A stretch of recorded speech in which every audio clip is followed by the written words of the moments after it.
は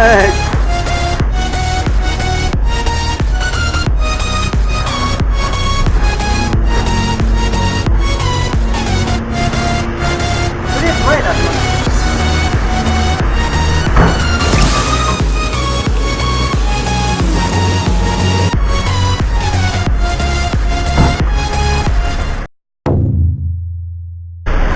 こんな感じでとりあえずママコン積んでもらったんですけど、このまま走るとシートが煽られて開いちゃって、ね、生コン飛び出しちゃうかもしれないんで、この上にちょっと重し乗せます。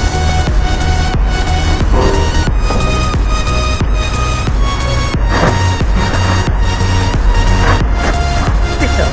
できた。降ってきた。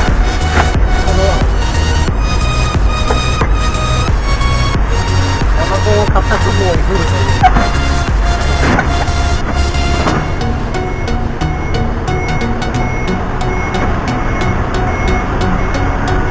行きますか。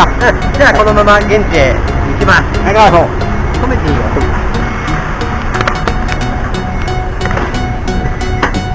ああ、いいの見た。楽しかった。